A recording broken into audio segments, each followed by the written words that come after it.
కూటమి ప్రభుత్వం అధికారంలోకి వచ్చి ఇప్పటికీ ఏడాది పూర్తయింది.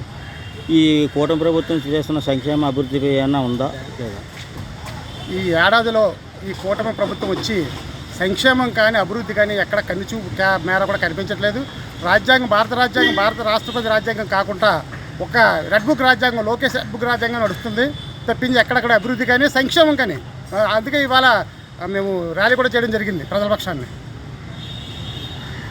రాష్ట్రానికి 3 రాజధానులు మంచిదా, ఒక రాజధాని మంచిదా? అది నా స్థాయిలో చెప్పేది కాదు, అది పెద్దలు చెప్తారు. వచ్చే 4 సంవత్సరాల్లో కూటమి ప్రభుత్వం ఎటువంటి విభేదాలు లేకుండా కలిసి పాలించగలదని మీరు అనుకుంటున్నారా? ఇప్పటికే చాలా దగ్గర చూస్తున్నాము, పిఠాపురంలో కానీ లేకపోతే వేరే ప్లేస్లో కానీ చూస్తున్నాము. కూటమిలోనే 3 పార్టీలు, అందులో ఒక్కొక్క పార్టీకి 4-5 గ్రూపులు ఒక కాన్స్టిట్యున్సీకి.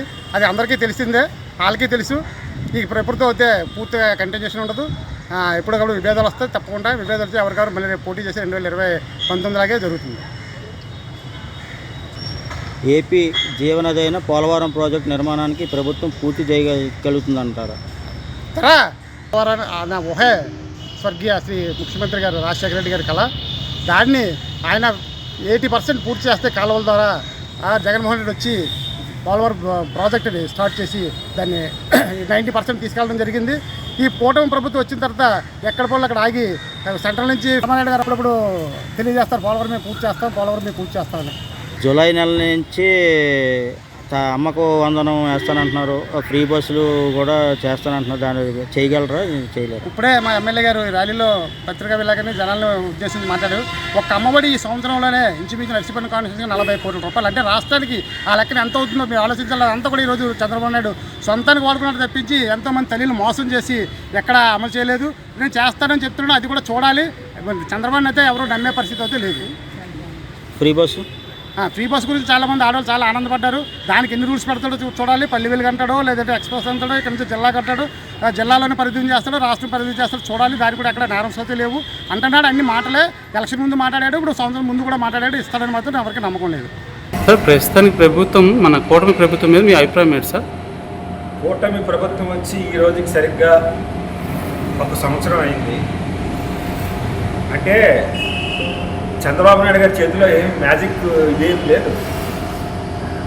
గత 5 సంవత్సరాల పరిపాలన 19 నుంచి 24 వరకు చంద్రబాబు నాయుడు గారు 15 సంవత్సరాలు ముఖ్యమంత్రిగా చేస్తే కానీ బాగుపడనేటట్టుగా రాష్ట్రాన్ని సర్వనాశనం చేశారు.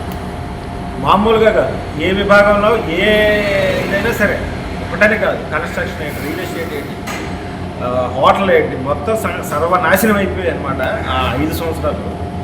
ఇప్పుడు ఈ సంవత్సరంలోనే మొత్తం ఉత్తరించేద్దామంటే మ్యాజిక్ స్టిక్ ఏం లేదు చంద్రబాబు గారు.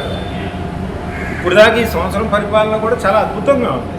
వాళ్ళు సూపర్ 6 ప్రకటించారు. సూపర్ 6లో ఒక 1 by 1 ఇంప్లిమెంట్ చేసుకుంటూ వెళ్తున్నారు. డబ్బులు లేకపోయినా సరే.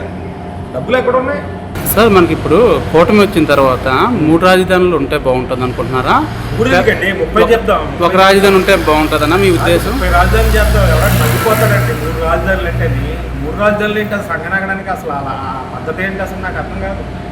ఇప్పుడు అమరావతి పెట్టారు. అమరావతి ఎక్కడ ఉంది? అటు రాయలసీమ నుంచి శ్రీకాకుళం వరకు మధ్యలో ఉంది అమరావతి. అటు నుంచి వచ్చినోడికి ఇటు నుంచి వచ్చినోడికి సెంటర్లో ఉంది, సమాన దూరం ఉంది.